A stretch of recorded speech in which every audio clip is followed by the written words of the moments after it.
Febri itu seorang algojo ya kan, yang luar biasa sadisnya. Dia kriminalisasi orang-orang yang nggak salah, hanya semata-mata untuk memenuhi syahwat politiknya Jokowi. Di depan saya nih, pernyataannya siapa, Bencok ya. Boleh Bapak tanya ke pengusaha-pengusaha sawit, nggak ada satupun yang lewat tuh dari terornya Febri.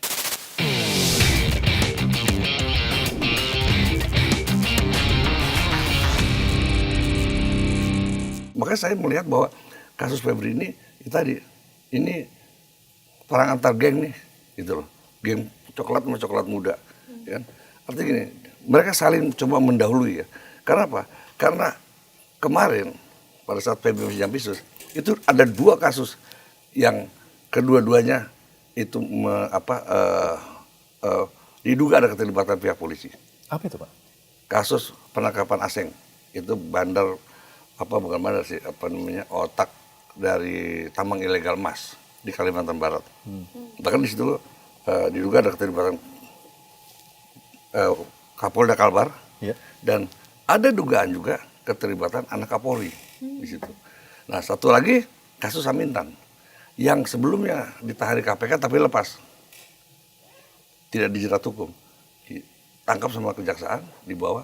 Di situ ada juga keterlibatan Karyoto. Karena waktu pernyataan pada saat Samintan ditangkap, itu ada pernyataan dari penerangan Kejaksaan Agung bahwa mengatakan bahwa ini ada keterlibatan pejabat negara.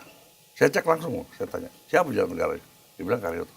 Nah, ini manuver Jampisus ini membuat pihak kepolisian gerah. Ya. Maka dia ambil langkah-langkah seperti. Jadi saya lihat ini bukan dalam kasus korupsi.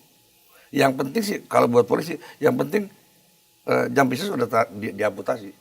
Okay. Dia tidak lagi bisa jadi jaksa agung yang nanti akan bahaya buat ini. Kemudian dia juga tidak bisa lagi melaksanakan tugas-tugas pemberantasan korupsi karena kan udah dicopot.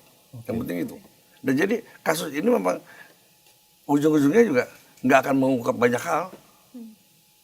Ujung-ujungnya nggak akan mengungkap banyak hal. Enggak. Jadi penangkapan Febri ini merupakan suatu upaya untuk melindungi pihak tertentu begitu Pak? Jelas. Ya pada akhir kan kalau misalnya seperti ini kan sebetulnya mafia hukum nih. Yang untung siapa? Ya, penjahat-penjahat kerah putih itu. Kan dia satu punya melindungi kelompok kejahatan kerah putih, di sini juga punya kan. Ya akhirnya mereka aman. Tapi tadi informasi menarik yang soal tambang emas ilegal. Ada keterkaitannya dengan Kapolda dan Kapolri. Dan anak Kapolri. Iya. Ini diduga ya kan. Diduga. Iya. Oke, artinya seorang Febri Adriansyah sudah punya informasi, sudah punya Iya, kartu betul. begitu ya. Iya. Tapi sebelum itu dibuka kartunya, dia sudah keduluan ditangkap. Keduluan. Karena Kapolri juga sudah punya data itu sejak tahun lalu.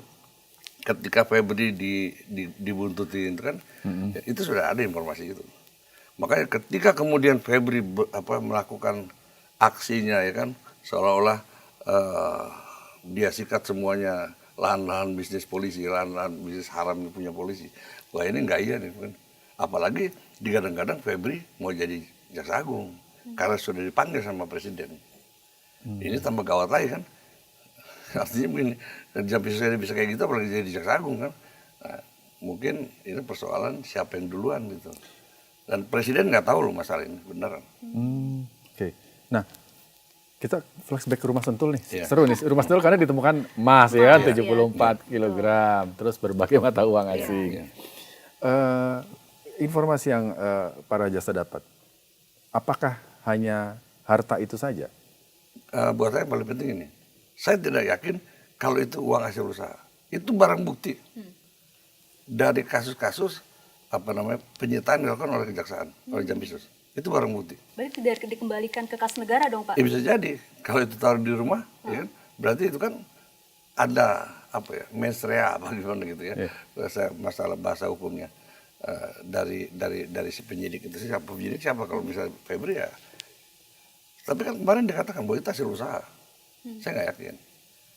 Tapi itu barang bukti dari bagian barang bukti yang disita oleh kejaksaan. Baik, jadi milik Febri Adriansyah nih, yang mungkin jatah dia gitu loh Pak. Ya, sekarang begini ya kan, persoalan Febri tidak mengakui bahwa itu bukan barang dia, tapi itu kan ada di rumah dia loh, ya. Di yang rumah. kemudian diakui sebagai rumahnya Don Dito.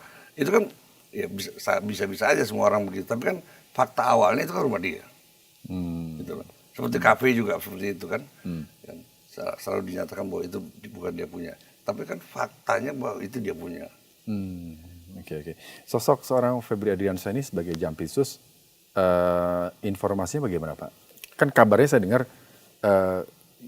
ada informasi yang bilang bahwa ya dia cukup ditakuti gitu ya. Oh iya jelas. Bukan disegani ya, ditakuti gitu ya. Nah begini ya, Febri itu seorang algojo ya kan, yang luar biasa sadisnya. Ketika masa pemerintahan Jokowi, kan, Febri itu dijadikan algojo untuk ngantem Asabri dengan Jiwasraya. Begitu luar biasa, dia gunakan segala cara. Artinya dia kriminalisasi orang-orang yang nggak salah. Hanya semata-mata untuk memenuhi syahwat politiknya Jokowi untuk mendapatkan Golkar. Coba ini. Caranya gimana Pak? Caranya Mendapatkan Golkar. di Asabri itu ada kerjasama dengan PT Cipta Dana milik Erlangga. Dia produknya adalah reksadana ya. Ini juga mengalami kerugian.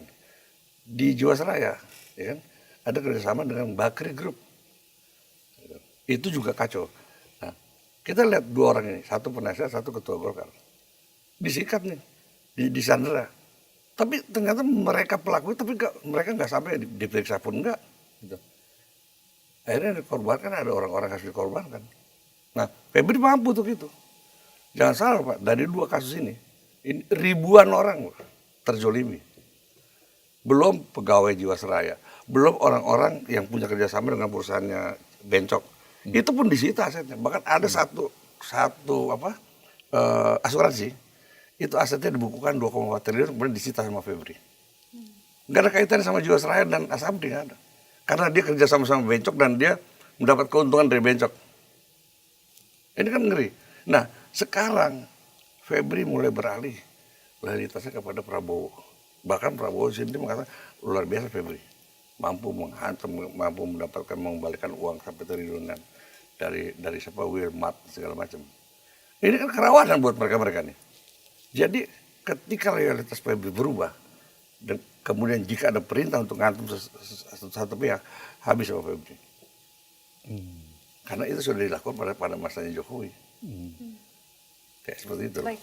Jadi ke penangkapan Febri ini juga ada kepentingan politik tertentu nggak sih? Oh, Pak jelas, Adriansyah? Selain jelas. tadi yang ada kasus dengan Iya.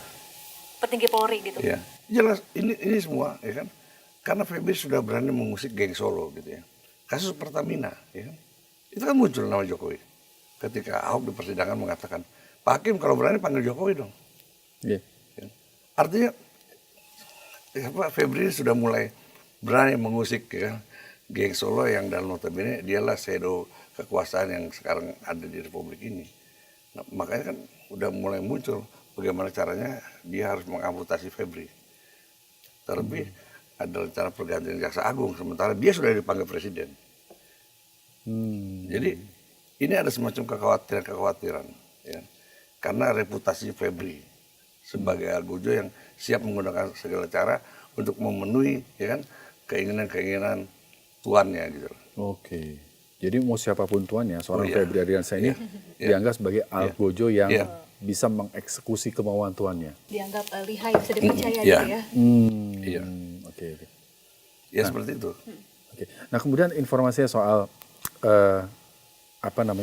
menakut-nakuti pengusaha dengan sprindik. Oh iya itu terjadi. Bahkan di kalangan pengusaha sawit tambang itu ada bercandaan.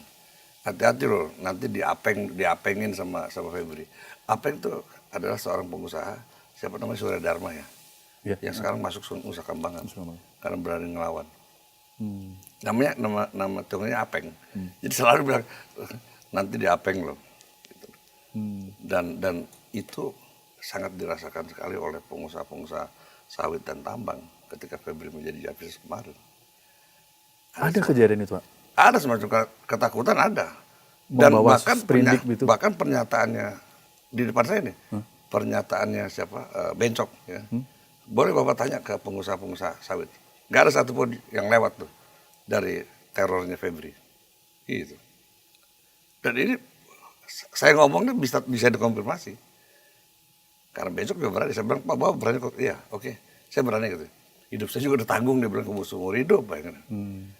Rumah dia di Menteng, di Kuningan, disita semua. Sekarang itu dijadikan apa, kayak macam seolah-olah siposnya penjaga kejaksaan. Coba ini, gila. Lalu siapa Don Rito ini, Pak Rajasa? Saya juga nggak begitu kenal, tapi yang jelas ya kan, dia siap pasang badan.